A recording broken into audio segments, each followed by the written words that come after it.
The night glimmered with opulence. Every corner of the grand ballroom seemed to radiate power and prestige.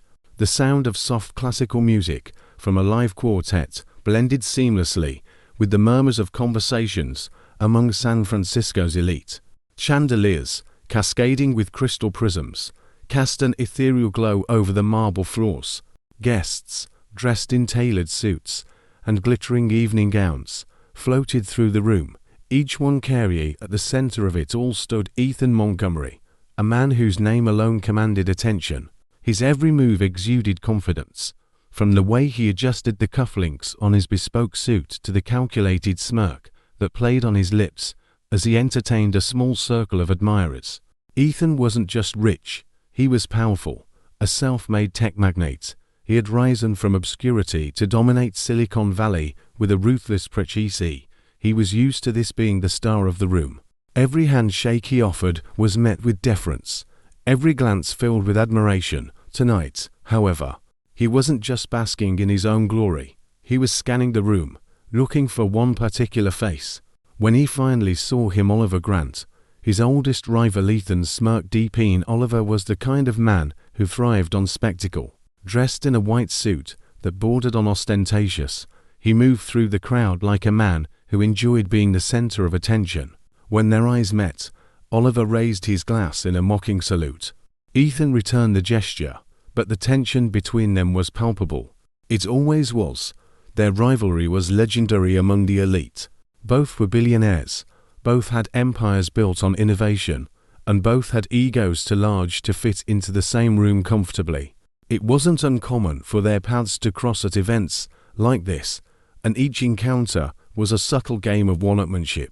Oliver was the first to approach, his grin sharp as a knife. Ethan Montgomery, the golden boy of Silicon Valley, let me guess you've just pledged another absurdly large donation to steal the spotlight. Ethan chuckled, unfazed. Well, someone has to keep the lights on around here. Besides, isn't that why you're here, Oliver? To make sure you're seen. Their audience chuckled nervously, sensing the underlying tension. Oliver took a slow sip of his drink, his gaze never leaving Ethan's. You know, Montgomery, you're great at solving problems that can be coded. But what about the problems that can't be fixed with algorithms and investors? Ever thought about tackling something real? Ethan's smile tightened. Spit it out, Oliver. I don't have all night. Oliver set his glass down on a passing waiter's tray and leaned in slightly, lowering his voice just enough to make the moment feel conspiratorial. How about this? I challenge you to open and run a restaurant. Not just any restaurant, a free one. No profits, no external donations. You fund it, you manage it, and you keep it afloat for 6 months. Let's see if your genius holds up when the stakes aren't millions, but people. The room seemed to grow quieter, the buzz of conversation fading, as those nearby strained to listen. Ethan tilted his head, intrigued but skeptical. That's it, a restaurant. Oliver's grin widened. Not as easy as it sounds, is it? Pick a struggling neighborhood, make it work. Feed people without turning it into a PR stunt or a money pit. If you can do it, I'll publicly admit you're better than me. But if you fail, well, let's just say it'll be a very public failure. Ethan's eyes narrowed. He could feel the eyes of the room on him, the weight of expectation pressing down. He was not a man who backed down from a challenge, especially not from someone like Oliver. Still, he took a moment to consider. He had built empires, conquered markets, and outmaneuvered some of the brightest minds in the world. A restaurant couldn't possibly be harder than that. Done, he said, extending his hand. But don't say I didn't warn you when this blows up in your face. Their handshake was firm, a silent promise of the battle to come. Around them, the room erupted in murmurs and hushed excitement. The challenge had been issued, and Ethan Montgomery was officially on the hook. The following morning, Ethan's team gathered in his sprawling office, the floor-to-ceiling windows offering a panoramic view of the city he called his kingdom. He explained the terms of the bet with the same confidence he always exuded, though his team exchanged skeptical glances. Running a restaurant was far outside their wheelhouse, but Ethan brushed off their concerns. He had built a career out of doing the impossible. Ethan chose a struggling neighborhood on the other side of the bay. It was a place he had only ever seen in passing, a stark contrast to the polished world he inhabited. The building he purchased for the restaurant had once been a diner, but had fallen into disrepair, its windows boarded up, and its walls covered in graffiti. To Ethan, it was a blank canvas. He spared no expense. Contractors worked around the clock to transform the space into something extraordinary. The interior was sleek and modern, a reflection of Ethan's personal taste. He named the restaurant The Open Table, a name that he thought symbolized his generosity. The press ate it up. Headlines painted him as a hero, a billionaire who cared. Ethan basked in the attention, certain that he was on the verge of proving Oliver and everyone else wrong. The grand opening was a spectacle. Cameras flashed as Ethan cut the ribbon, his trademark smirk firmly in place. The community turned out in droves, drawn by the promise of free meals and a chance to see the man behind the headlines. Ethan gave a short speech, his words polished and rehearsed. He spoke of hope and community, of giving back. The crowd applauded, but not everyone was convinced. As the doors opened and people filed inside, Ethan watched with satisfaction. He had done it.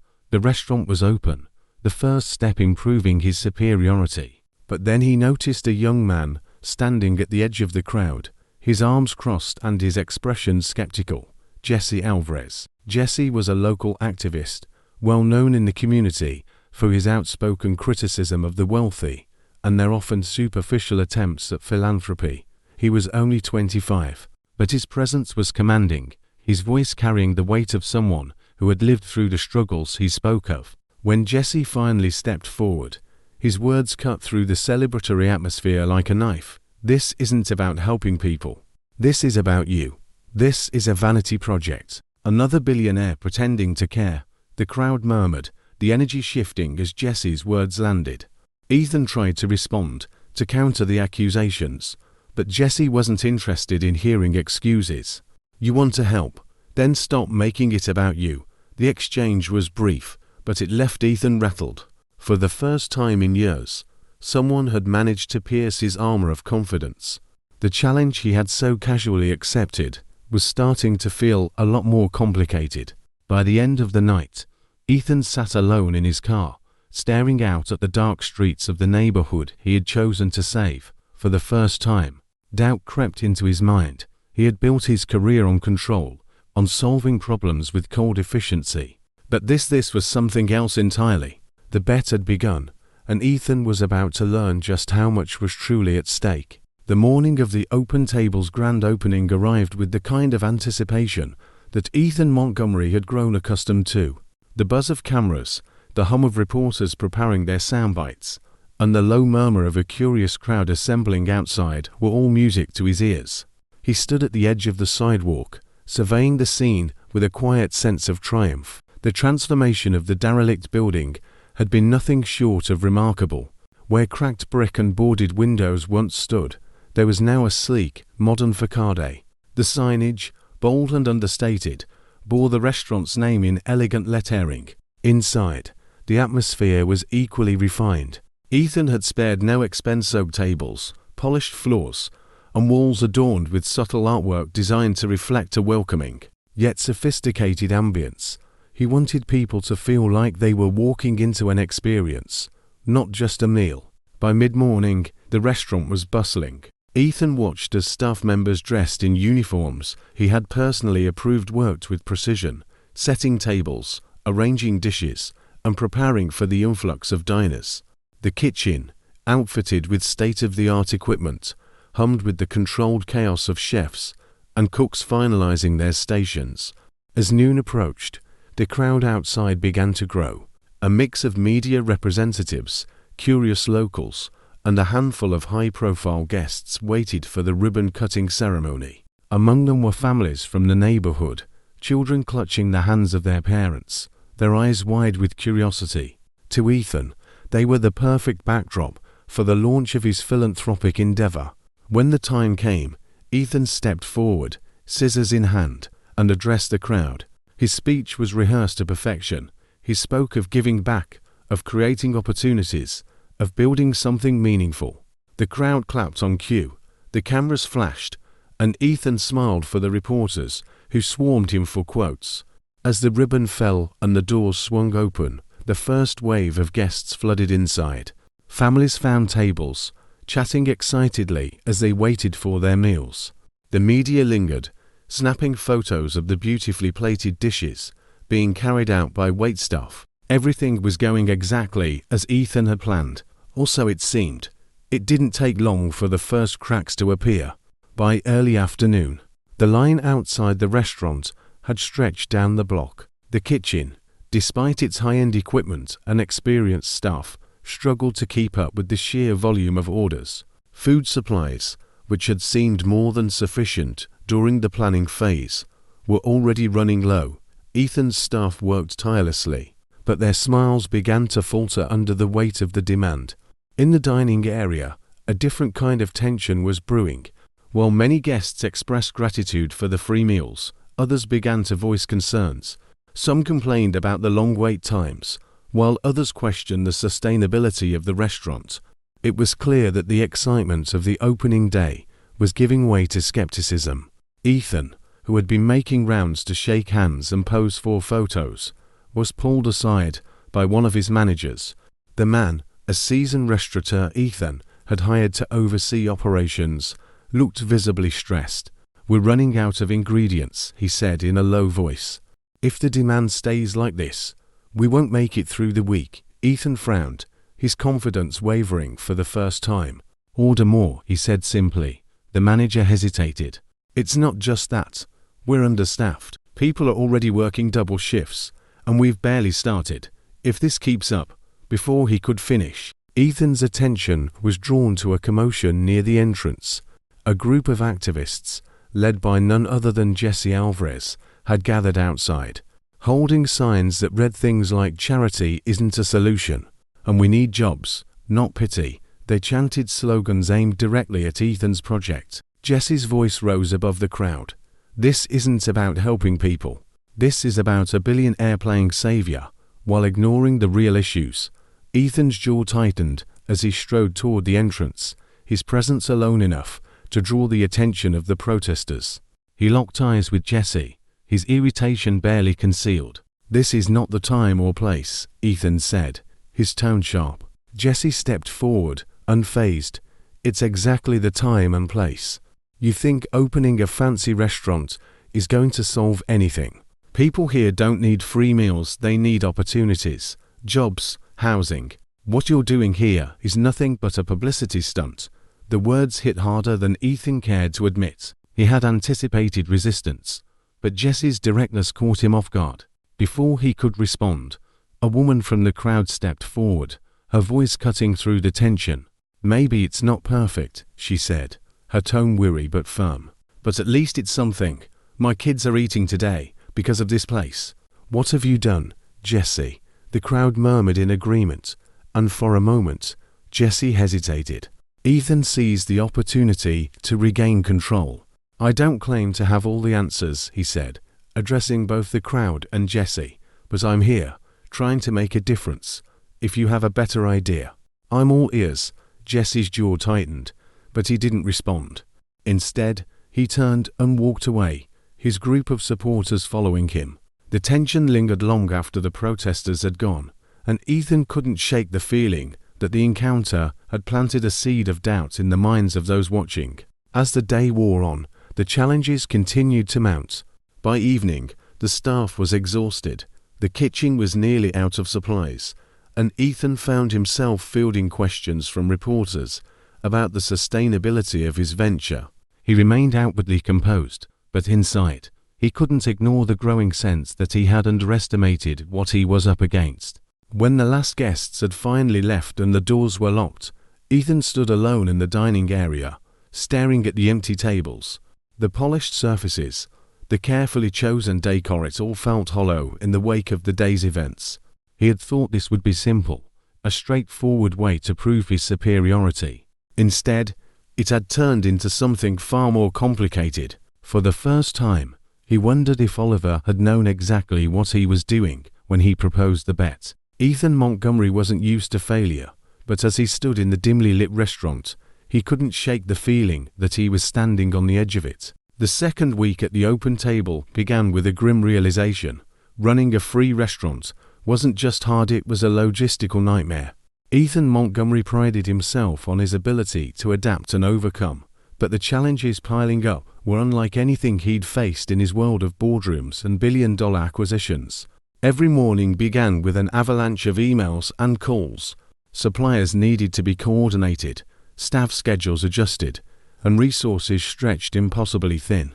Despite Ethan's wealth and connections, his own rules, no external donations or profits, tied his hands in ways he hadn't anticipated. The sheer demand was overwhelming.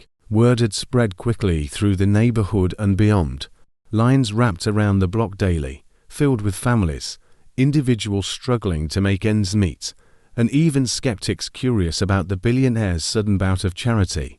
Ethan sat in his temporary office at the back of the restaurant, a cluttered space that felt worlds away from the sleek, minimalist design of his corporate headquarters. He was staring at spreadsheets filled with supply orders and staff wages when a knock interrupted his focus. "Come in," he said curtly, expecting one of his managers. Instead, it was Sarah, a senior server he'd hired to lead the dining team. Her expression was a mixture of exhaustion and frustration. "We're losing people," she said bluntly, dropping into the chair across from him. 3 more volunteers quit today. Ethan rubbed his temples, his patience already wearing thin. "Why, burnout?" she said, crossing her arms. "We're asking too much of them. They're working longer hours than they signed up for, dealing with more people than we anticipated, and feeling like they're not making a dent in the chaos." "Then hire replacements," Ethan said simply, his voice sharp. "If they can't handle it, we'll find people who can." Sarah's jaw tightened, but she held her ground. "That's not the answer, Ethan. You can't treat this place like one of your companies. People aren't cogs in a machine. They're here because they believe in helping others, but they're not being supported." Ethan leaned back in his chair, exhaling deeply. He wasn't used to being challenged like this, especially by someone so far removed from the high-stakes world he usually operated in. Yet, he couldn't ignore the truth in her words. The cracks in his system were widening, and his typical solutions, throwing money at the problem or replacing inefficiencies, weren't working. As Sarah left, Ethan's thoughts were interrupted by the sound of shouting outside. He stood, walked through the dining area, and stepped out into the street, where a small protest had gathered. At the forefront was Jesse Alvarez, his voice carrying over the noise of the crowd. "This isn't real change," Jesse shouted, holding a sign that read, "Band-Aids don't heal broken systems." He locked eyes with Ethan as he continued. "One free restaurant doesn't fix poverty. It doesn't create jobs. It doesn't address the root causes of why we're here in the first place." Ethan clenched his fists, his frustration bubbling to the surface. He pushed through the crowd, stopping just short of Jesse. "You've made your point, Jesse," he said coldly. "But standing here shouting doesn't put food on anyone's table, and neither does your vanity project." Jesse shot back, his words cutting deep. "You're feeding people for a day, maybe a week. But what happens when this place shuts down? What happens when the media moves on, and you're back in your penthouse, leaving this community to pick up the pieces?" The crowd murmured in agreement, and Ethan felt his control slipping. He wanted to argue, to tell Jesse that he was wrong, that this restaurant was a start. But deep down, a part of him wondered if Jesse was right.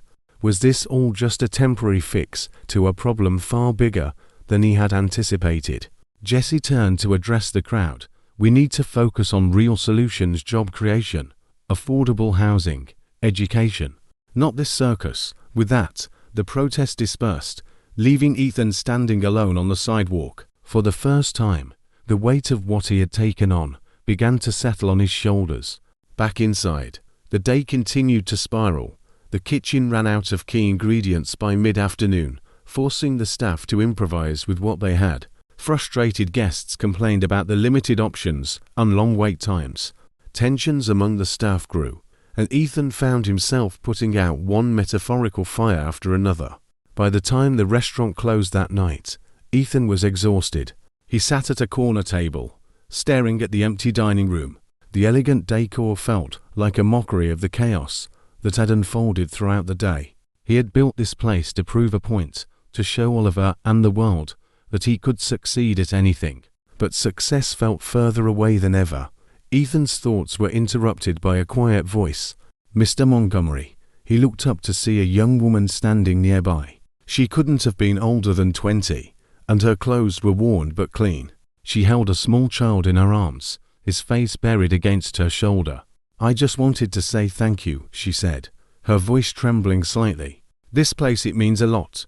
My son hasn't had a hot meal like this in weeks. I know it's not perfect, but it's something, so, thank you." Ethan nodded, unable to find the words to respond. As she left, he sat back in his chair, the weight of her gratitude clashing with the doubts that still lingered in his mind. For the first time since the restaurant opened, Ethan began to question not just the logistics of his project, but its very purpose. Was this about proving Oliver wrong, about salvaging his reputation, or was it about something bigger, something he hadn't yet allowed himself to consider? As the restaurant fell silent, Ethan resolved to push forward. He didn't have all the answers, but he wasn't ready to give up. Not yet. Ethan Montgomery walked into the open table early the next morning, the faint smell of yesterday's chaos still lingering in the air. The dining area, immaculate when the restaurant first opened, now bore signs of its heavy use: scuffed floors, chairs slightly askew, and a sense of exhaustion that seemed to cling to the walls. He stood in the center of the room, arms crossed, as staff members shuffled past him to prepare for another grueling day. Ethan was used to control, to order, but here, chaos reigned. Suppliers were inconsistent, the staff was burning out, and the daily demand far exceeded his projections. And yet, despite the challenges, people kept coming. Lines continued to form before the doors opened each morning, a testament to the community's need and his growing realization of how ill-equipped he was to meet it. That afternoon, the restaurant hosted a community meeting, an event suggested by Sarah to address local concerns. Ethan had reluctantly agreed, though he viewed it more as a public relations move than a genuine opportunity to listen. He believed in action, not talk, but as he walked into the crowded room, he realized this wasn't going to be the controlled environment he had anticipated. The community center buzzed with energy. Residents of all ages filled the chairs, their faces a mix of curiosity, hope, and skepticism. At the front of the room stood Jesse Alvarez, his presence commanding as always. The young activist was in his element, speaking to the crowd with a passion that Ethan couldn't ignore, even if he didn't agree with it. "This restaurant is a distraction," Jesse said, his voice carrying across the room. "It doesn't address the real problems we face every day: unemployment, housing instability, systemic neglect. It's a band-aid on a wound that needs surgery." Murmurs of agreement rippled through the audience as Jesse continued. "We need solutions that empower us, not temporary fixes that make a billionaire feel good about himself." Ethan bristled but stayed silent, waiting for his turn to speak. When Jesse finished, the room turned its attention to Ethan. He rose slowly, his presence immediately commanding respect, even from those who disagreed with him. "I understand the criticism," Ethan began, his voice steady, "and I won't deny that this project has its flaws, but let me ask you this: what's better, doing something or doing nothing? Because while we sit here debating, there are people outside this room who are hungry, who need help now." The room fell silent. Ethan's words hung in the air, challenging the crowd to consider his perspective. But Jesse wasn't finished.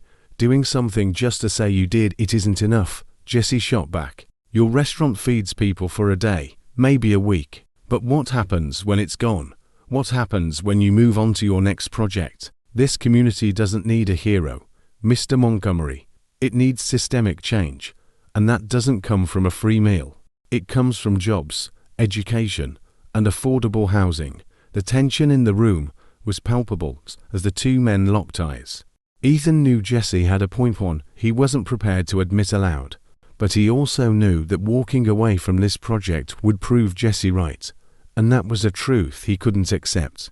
Ethan took a step closer to the crowd, his tone softening. "I'm not claiming to have all the answers," he said. "But I'm here. I'm trying. If you have better ideas, tell me. I'm listening." The room remained quiet, the weight of Ethan's words sinking in.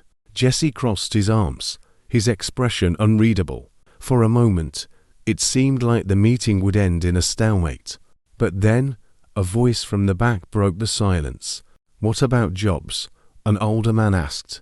"Can you hire people from the neighborhood? Train them to work here?" Ethan nodded, seizing the opportunity. "Yes," he said firmly. "If people want to work, I'll make it happen.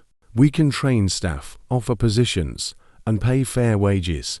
The room erupted in murmurs, the atmosphere shifting. Jesse, though still skeptical, seemed to consider the idea.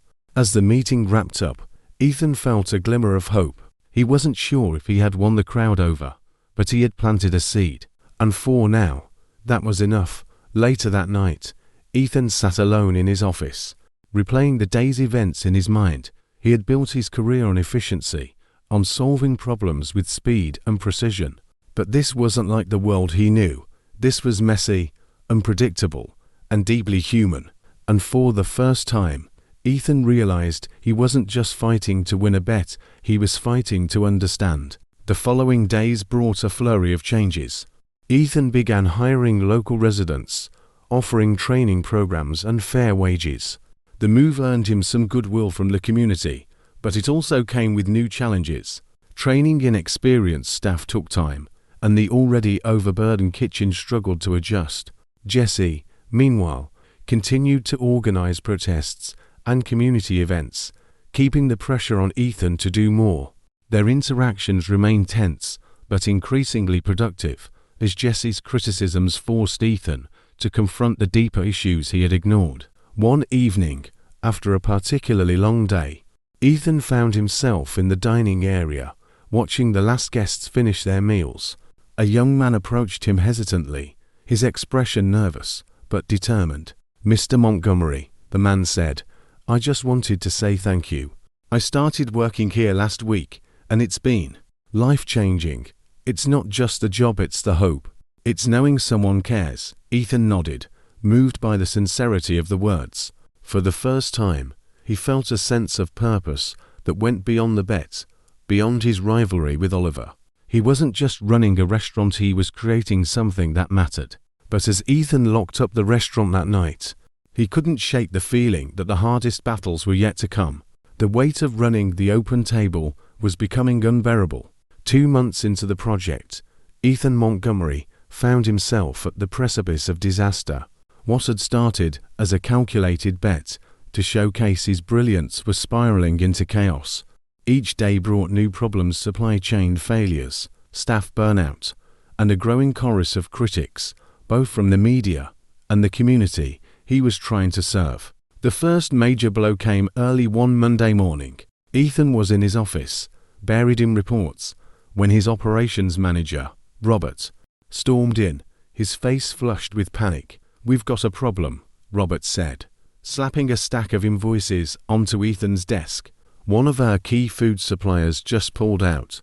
Ethan looked up, his expression sharp. "What do you mean, pulled out?" "They're refusing to deliver. Claims we're behind on payments," Robert explained. Exasperated, "They've got other clients willing to pay full price, and we're not exactly a priority." Ethan picked up the phone immediately, dialing the supplier's number. The conversation was short and curt. Despite his attempts to negotiate, the supplier remained firm. Ethan's rules: no external funding or donations, meant he couldn't simply throw money at the problem. His pride and the terms of the bet left him with no leverage. After slamming the phone down, Ethan leaned back in his chair, his mind racing. The loss of a major supplier wasn't just an inconvenience, it was catastrophic. Without those ingredients, the kitchen would be unable to meet even a fraction of the daily demand. By lunchtime, the effects were already visible. The kitchen, stretched to its limits, was turning people away for the first time. Guests who had waited hours in line were sent home hungry, their frustration spilling over into the streets. Outside the restaurant, protesters led by Jesse Alvarez seized the moment. "This is exactly what we've been saying," Jesse shouted to the crowd. "This project was never sustainable. It's a facade, a billionaire's ego trip dressed up as charity." Ethan stood inside the restaurant, watching through the glass doors as the protest grew louder. His staff avoided his gaze, their confidence in him visibly eroding. Even Sarah, who had initially supported the project despite its flaws, seemed distant. By the end of the day, Ethan's reputation had taken a significant hit. Social media buzzed with criticism, and reporters who had once praised the Open Table began publishing scathing articles questioning his motives and competence. Ethan scrolled through his phone late that night, reading the headlines, "Montgomery's Dream or Vanity Project." "The cracks in the Open Table ***. Is Ethan Montgomery out of his depth?" The articles were relentless, dissecting every decision he had made and questioning whether his motivations were truly altruistic. For the first time, Ethan felt the sting of failure looming over him. The next morning, Ethan gathered his core team in the dining area before the restaurant opened. He stood at the head of the table, his usual confidence replaced by a grim determination. "We're not shutting down," he said, his voice firm. "We're going to figure this out," Robert sighed. "And how exactly do you propose we do that, Ethan? We've lost a major supplier, half the staff is ready to quit, and the community is turning against us." Ethan looked around the room, meeting the eyes of each person. "We adapt. That's what we do." Sarah crossed her arms. "Adapt how? You've built this place to run like one of your tech companies, top-down, rigid, and focused on efficiency. But this isn't the corporate world. This is about people." The criticism stung, but Ethan swallowed his pride. "Then help me figure it out," he said quietly. "We need to rebuild trust with the community, with the staff, with everyone. If anyone has ideas, I'm listening." The room fell silent. For the first time, Ethan's team saw the cracks in his armor. He wasn't the unshakable leader they were used to, but a man struggling to keep his head above water. After the meeting, Ethan walked through the kitchen, observing the staff as they prepared for another challenging day. He noticed the tension in their movements, the exhaustion etched on their faces. He knew he had pushed them too hard, expecting them to operate with the same relentless drive that had defined his own career. Later that afternoon, Jesse Alvarez made his move. He held a press conference just a block away from the restaurant, his voice amplified by a small speaker. Cameras from local news stations captured every word as Jesse laid bare the flaws of the Open Table. "This isn't just about one restaurant," Jesse said. "It's about the larger system. We don't need a billionaire coming in and deciding what's best for us. We need real investment, jobs, housing, education. This community deserves more than scraps from the table." Ethan watched the broadcast from his office, his frustration boiling over. Jesse was relentless, and the worst part was that he wasn't entirely wrong. Ethan had underestimated the depth of the community's challenges. Feeding people was only part of the solution, and even that was proving to be unsustainable. But Ethan wasn't ready to give up. That evening, he stayed at the restaurant long after the staff had gone home, poring over spreadsheets and brainstorming ideas. He refused to let the Open Table become a failure, not because of the bet, not because of Oliver Grant, but because he couldn't stand the idea of letting the community down.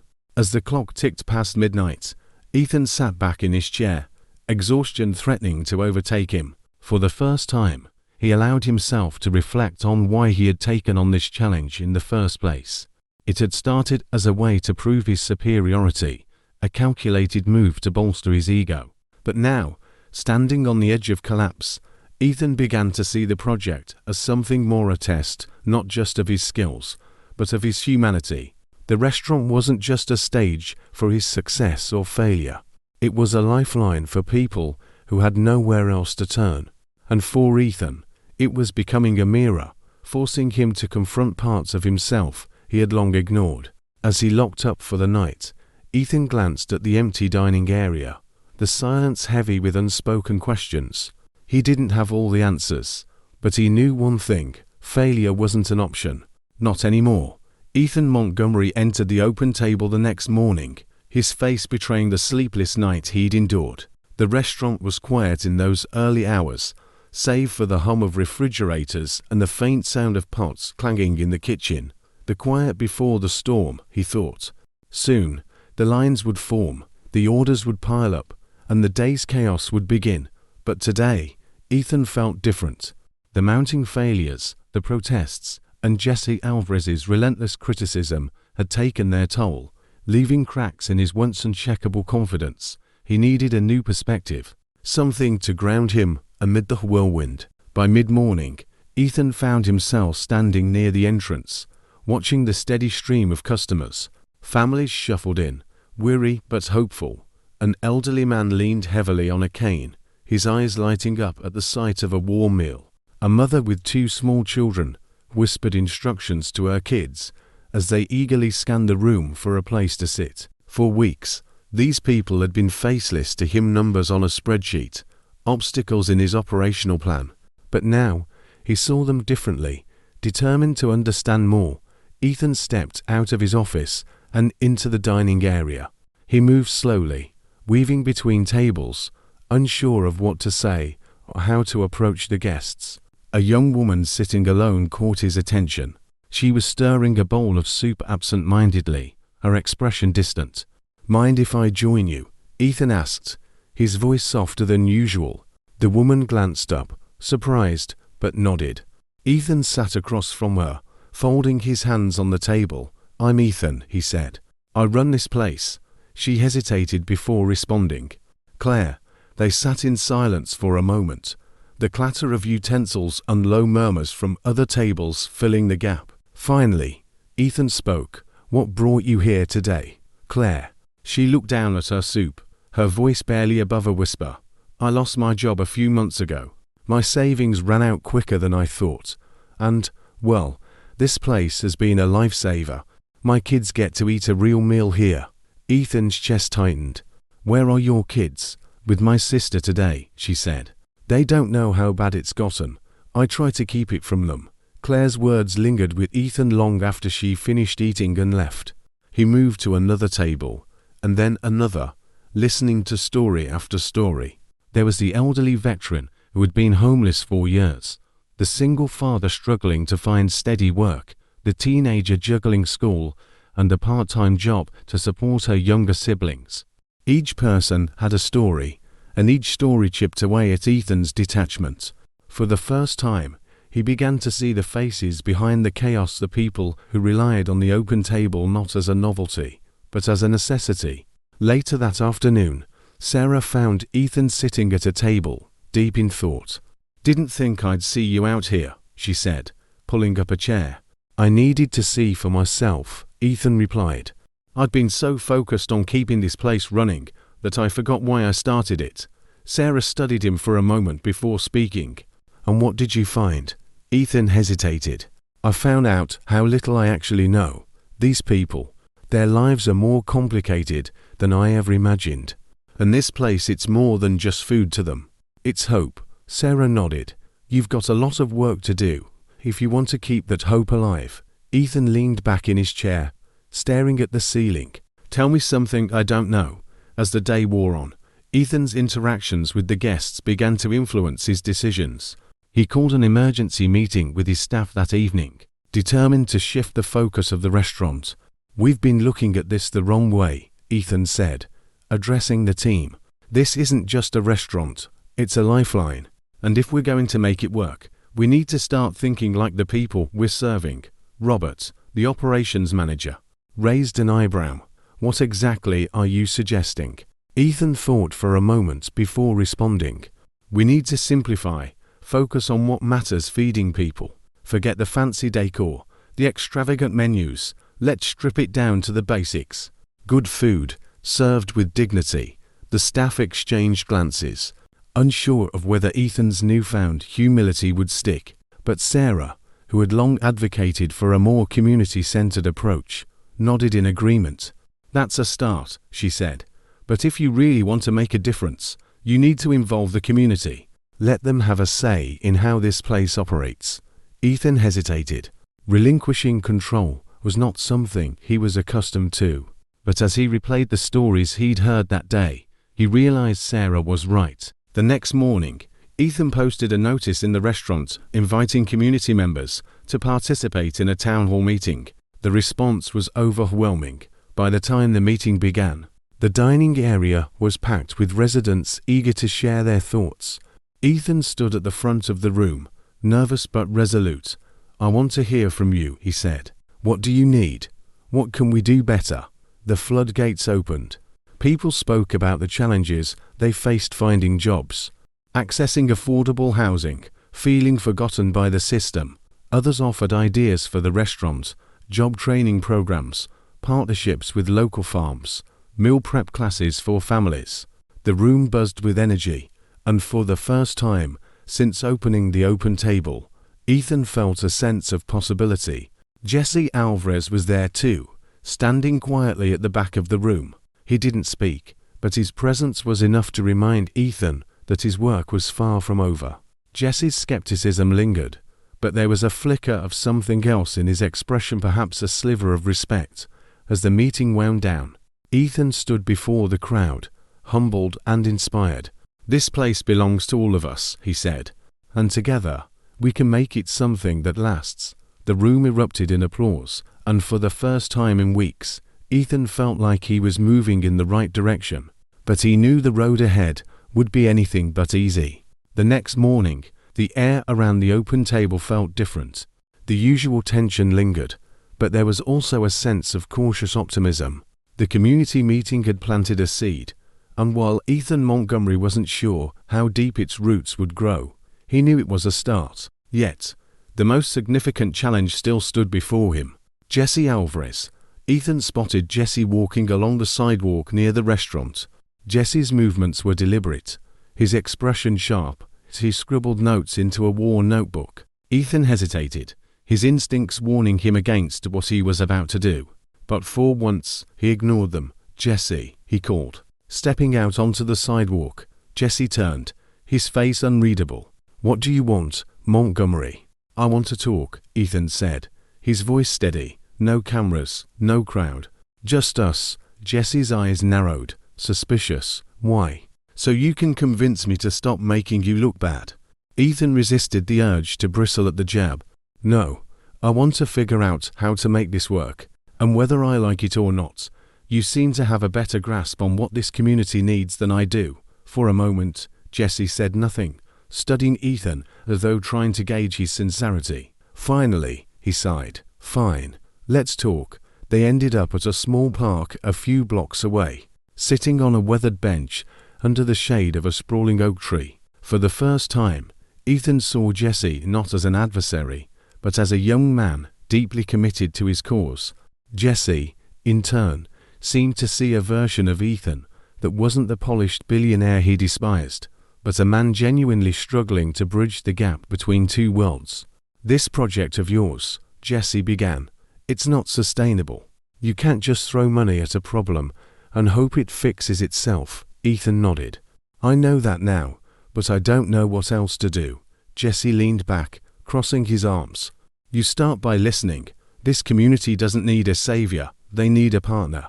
Someone who's willing to get their hands dirty and work with them, not for them." "And how do I do that?" Ethan asked, his tone earnest. "First, you stop pretending you have all the answers," Jesse said bluntly. "And then, you involve the people who actually live here. Let them help decide how this place runs. You've already started that with the town hall, but it can't be a one-time thing." Ethan absorbed Jesse's words, his mind already racing with possibilities. He realized that for all his intelligence and resources, he had been blind to the most obvious solution: collaboration. "Help me," Ethan said. Surprising even himself with the request, Jesse raised an eyebrow. "What? Help me figure this out," Ethan repeated. "You've been vocal about what I'm doing wrong. So, work with me to make it right." Jesse hesitated, clearly torn. "You're asking me to work with you? After everything I've said about you?" Ethan shrugged. "You were right about a lot of it. I need someone who'll tell me the truth, even when I don't want to hear it. And whether I like it or not, that's you." For a moment, Jesse said nothing, his expression unreadable. Finally, he sighed. I'll help, but on my terms. Name them, Ethan said, leaning forward. Transparency, Jesse said. The community has to know where the money is going, what decisions are being made, and why. And the focus has to shift to long-term solutions. This can't just be about free meals anymore. Ethan nodded. Done. And one more thing, Jesse added. This isn't about you, Montgomery. No press releases. No headlines about how you saved the day. If we do this, it's for the community, not your ego. Ethan smirked slightly. You drive a hard bargain, Jesse shrugged. Take it or leave it. Ethan extended his hand. Deal. Reluctantly, Jesse shook it. The partnership was official, though both men knew it wouldn't be smooth sailing. The next few weeks were a whirlwind of activity. Jesse became a frequent presence at the restaurant, working closely with Ethan and the staff to implement changes. Together, they started small. A vacant lot behind the restaurant was cleared and transformed into a community garden, providing fresh produce for the kitchen. Cooking classes were introduced, teaching locals how to create nutritious meals with limited resources. But the partnership wasn't without its challenges. Ethan's corporate mindset often clashed with Jesse's grassroots approach. During one meeting, Ethan proposed hiring a marketing team to boost the restaurant's visibility, but Jesse immediately shot the idea down. This isn't a startup, Jesse argued. It's a community project. You don't need a marketing team, you need trust. Ethan sighed, frustrated. Trust doesn't pay the bills. No, Jesse said, crossing his arms. But it builds something that lasts, despite their clashes. The results spoke for themselves. Slowly, the mood in the restaurant began to shift. Staff who had been on the verge of quitting started to re-engage, inspired by the changes. Guests who had once been skeptical began to see the open table not as a fleeting gesture, but as a cornerstone of their community. One evening, as Ethan stood in the garden, watching volunteers plant rows of vegetables, Jesse approached him. I'll admit, Jesse said, his tone begrudging, you're not as bad as I thought. Ethan chuckled. High praise, Jesse smirked. Don't get used to it. For the first time, there was a flicker of mutual respect between the two men. They still disagreed on plenty, but they had found common ground in their shared goal, to make the open table something more than a failed experiment. As the sun set over the garden, Ethan allowed himself a rare moment of satisfaction. He didn't know what the future held, but for the first time, he felt like he was moving in the right direction, not just for the bet, but for something far greater. Ethan Montgomery arrived at the open table just before sunrise, the faint glow of dawn casting a golden hue over the streets. The once desolate neighborhood had begun to shift.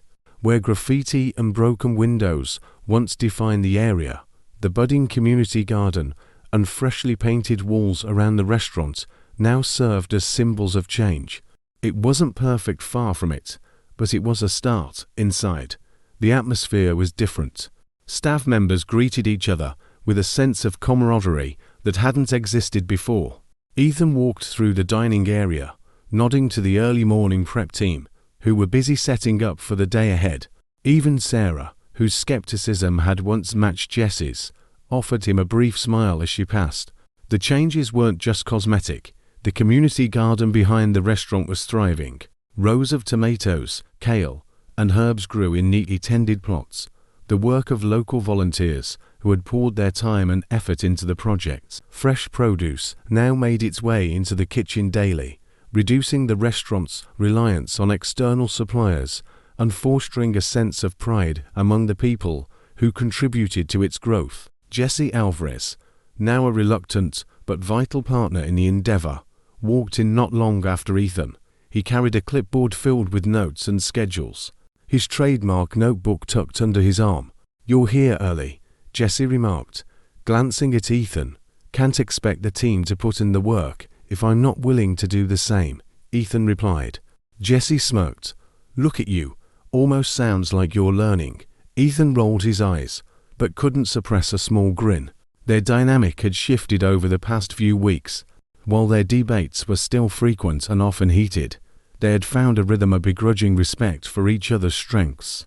By mid-morning, The first wave of guests arrived, many of them familiar faces.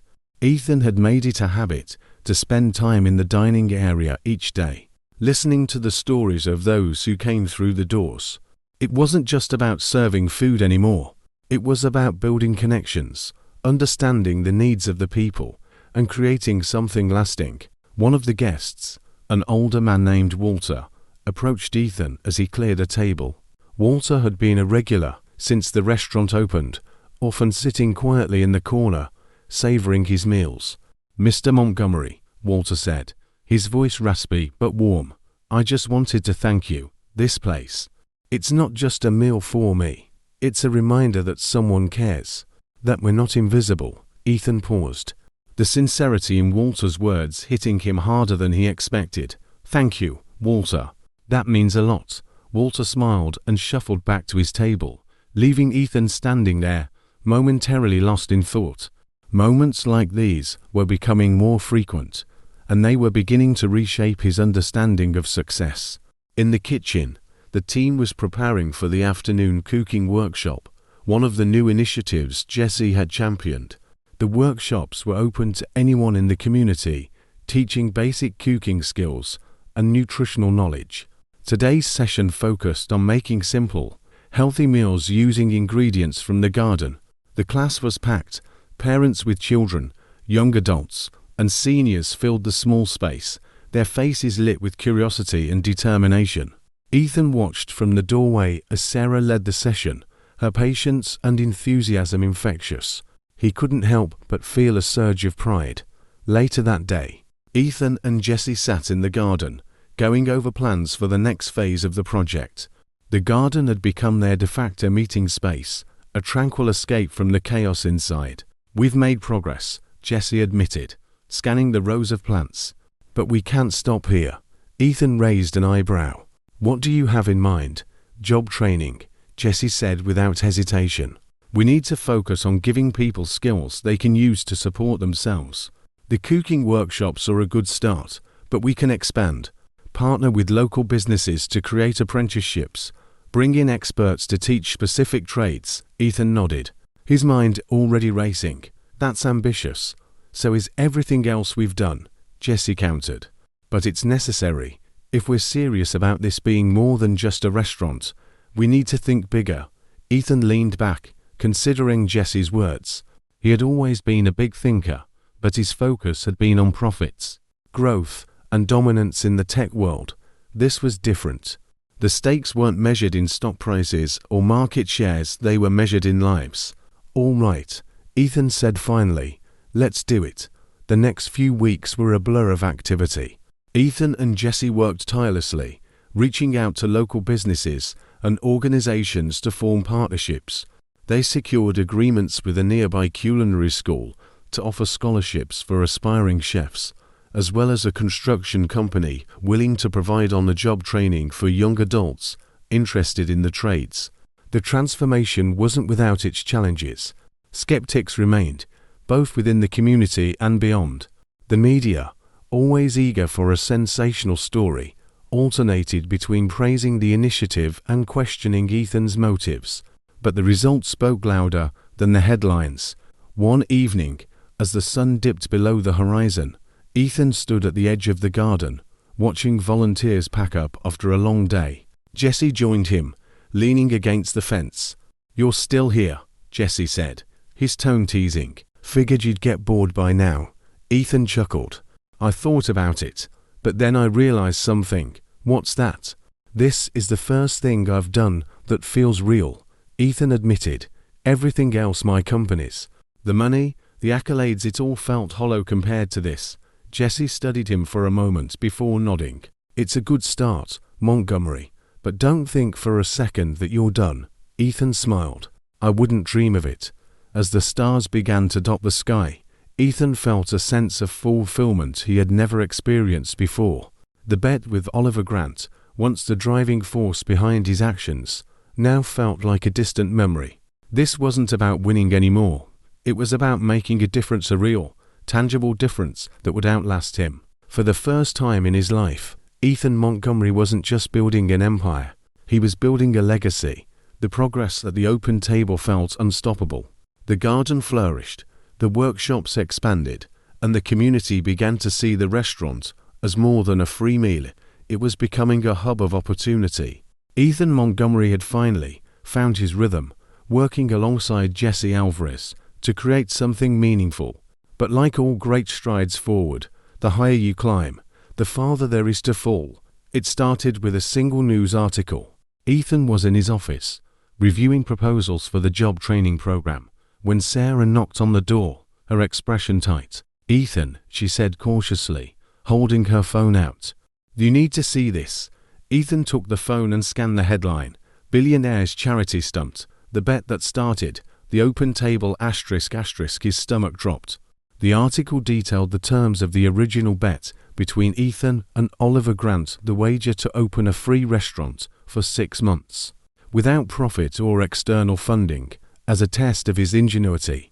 The piece framed the project not as a heartfelt effort to help a struggling community, but as a self-serving competition worn out of ego and arrogance. Ethan's breath caught as he read on.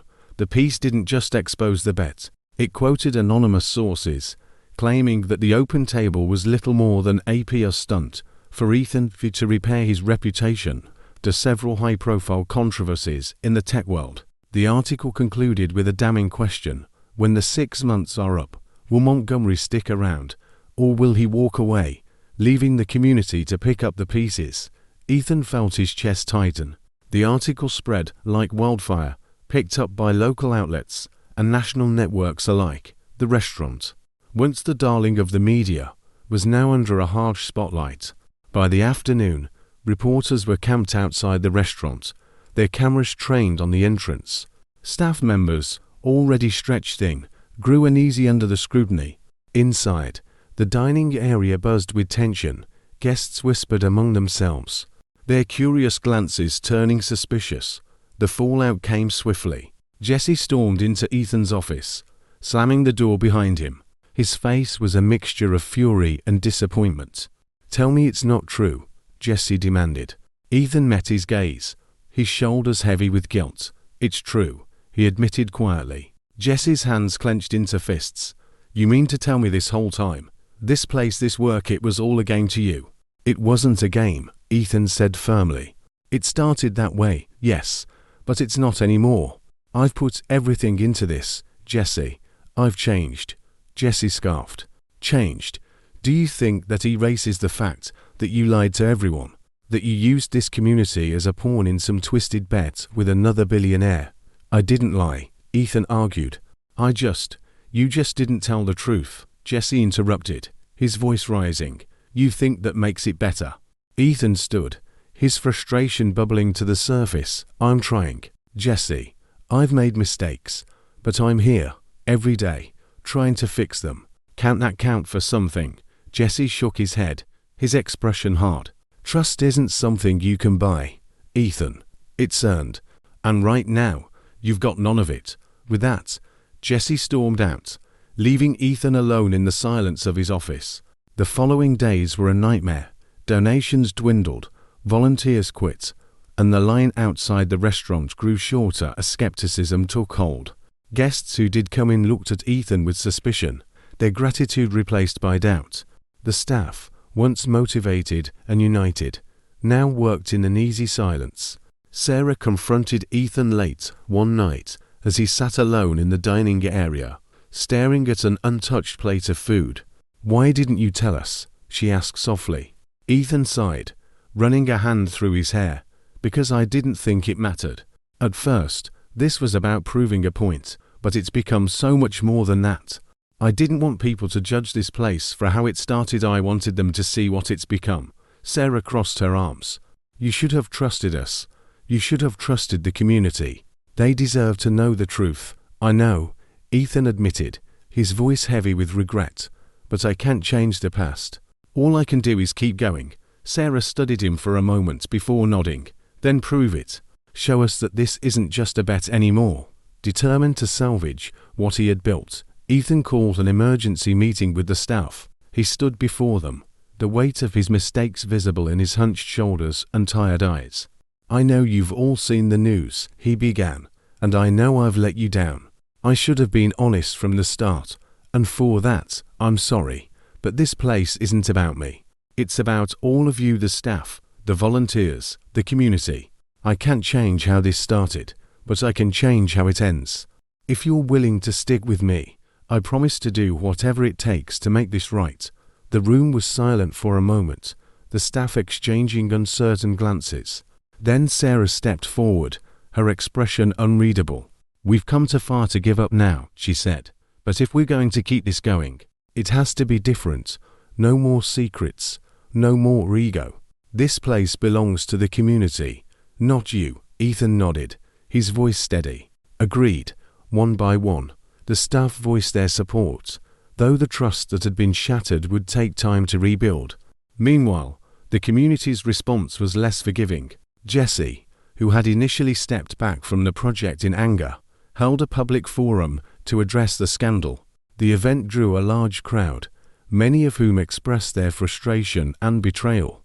Ethan attended the forum, standing quietly at the back as residents voiced their concerns. When Jesse finally invited him to speak, Ethan stepped forward, his heart pounding.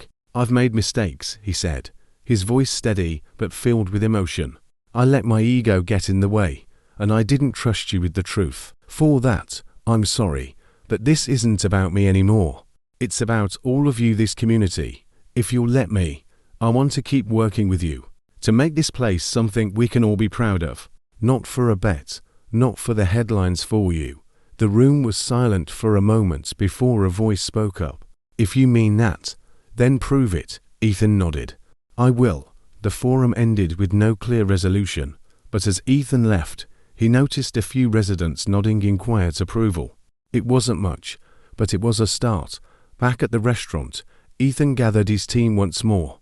"We're going to make some changes," he announced. "The community needs to be at the center of everything we do.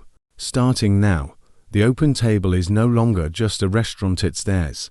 We'll restructure as a cooperative, owned and operated by the people who rely on it. They'll have a say in every decision."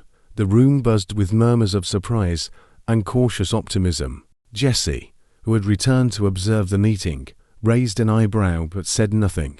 Ethan's vision was ambitious, and the road ahead would be steep. But for the first time since the scandal broke, he felt a glimmer of hope. This wasn't just about saving the Open Table. It was about proving that something good could rise from the wreckage of his mistakes. The next few weeks at the Open Table were a blur of meetings, adjustments, and soul-searching. Ethan Montgomery threw himself into the project with a renewed sense of purpose, no longer driven by the shadow of a bet, but by a genuine desire to make a difference. The decision to transition the restaurant into a community-owned cooperative was bold and fraught with challenges, but it also ignited a sense of hope that had been missing since the scandal broke. The first step was hosting another town hall meeting, this time to introduce the cooperative model to the community. The dining area was packed, the tension palpable. Ethan stood at the front of the room, flanked by Jesse Alvarez and Sarah, both of whom had reluctantly agreed to support his plan. Ethan took a deep breath before speaking. "I know I've let you down," he began, his voice steady but humble. "But I'm here to tell you that this place isn't about me anymore. The Open Table belongs to this community, and it's time for it to reflect that. From now on, every decision from the menu to how we allocate resources will be made by you." A murmur rippled through the crowd. Skepticism lingered, but so did curiosity. Jesse stepped forward, addressing the crowd in his usual no-nonsense tone. "This isn't a magic fix," he said. "It's going to take work, real work. But if we do this right, we can create something that lasts, something that empowers this community instead of just putting a band-aid on its problems." The room erupted into questions, concerns, and cautious optimism. Over the course of the evening, a small steering committee was formed, composed of community members, staff, and volunteers. Their job was to draft a cooperative structure and ensure that every voice was heard. The transformation wasn't easy. Ethan faced resistance from skeptics who doubted his motives, as well as logistical hurdles that tested his patience and resolve. Transitioning the restaurant into a cooperative meant relinquishing control, something Ethan had never done before. But as the weeks passed, he began to see the beauty in it. Decisions were made collectively, and the sense of ownership among the community grew stronger. One of the first major initiatives was expanding the restaurant's job training programs. Ethan used his connections to partner with local businesses, offering apprenticeships and internships to residents who wanted to build new skills. The culinary workshops expanded, and the community garden became a source of both food and pride.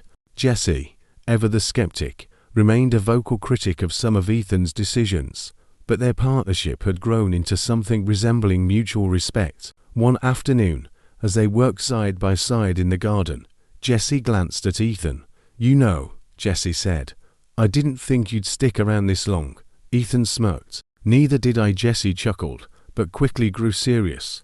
"You've come a long way, Montgomery, but don't think for a second that you're off the hook. This place will always need work." Ethan nodded.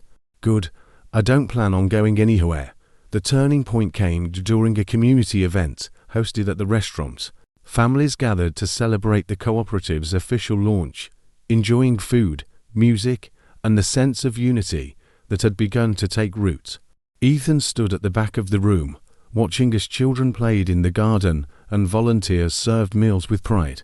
Sarah approached him, a rare smile on her face. "You did it," she said.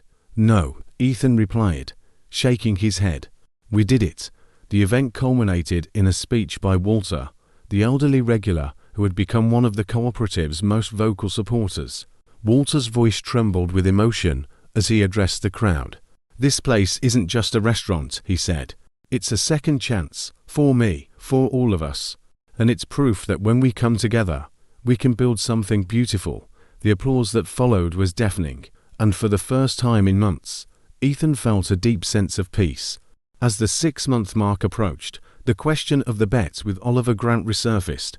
Ethan hadn't spoken to Oliver since the scandal broke, and he knew the public was waiting to see how the wager would end. But as far as Ethan was concerned, the bet was irrelevant. What he had built with the community was far more important than proving a point. Oliver showed up unannounced one afternoon, stepping into the restaurant with his usual air of superiority. Ethan, who was busy working alongside the staff, spotted him immediately. Well, Oliver said, smirking. "Still playing chef, I see."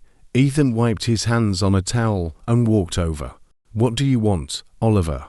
"Just checking in," Oliver said. 6 months are almost up. Thought I'd see if you're ready to admit defeat." Ethan crossed his arms. "This wasn't about winning or losing, Oliver." "Not anymore." Oliver raised an eyebrow, clearly amused. "Oh, come on. Don't tell me you've gone soft." Ethan smiled, but it wasn't the smug grin Oliver was expecting. It was genuine, steady. "Call it whatever you want. But I've built something real here. And if that means I lose the bet, then so be it." Oliver opened his mouth to respond, but stopped when a group of children ran past, laughing as they carried baskets of vegetables from the garden. He looked around, taking in the vibrant energy of the restaurant. For a moment, he seemed almost impressed. "Well," Oliver said finally, "I'll give you this: you did more than I expected." Ethan didn't respond. He didn't need to. As Oliver left, the sense of finality settled over Ethan like a weight lifting from his shoulders. In the months that followed, the open table continued to thrive. The cooperative model brought stability and growth, and the restaurant became a cornerstone of the community. Ethan, once the billionaire who seemed untouchable, now found himself deeply connected to the people around him. One evening, as he stood in the garden, watching the sunset, Jessie joined him. "You did good, Montgomery," Jessie said. "But you know this isn't the end." Ethan smiled. "I wouldn't have it any other way." The garden buzzed with the sounds of life, laughter, conversation, and the quiet hum of hope. For the first time in his life, Ethan Montgomery wasn't just a man of wealth and power. He was part of something bigger, something lasting, something real. Crafting stories like this takes time and dedication, and your support means the world to us. If you're enjoying the journey, hit that subscribe button and turn on notifications so you don't miss the next chapter. Share this video with someone who loves a good story, and let us know in the comments where you're watching from.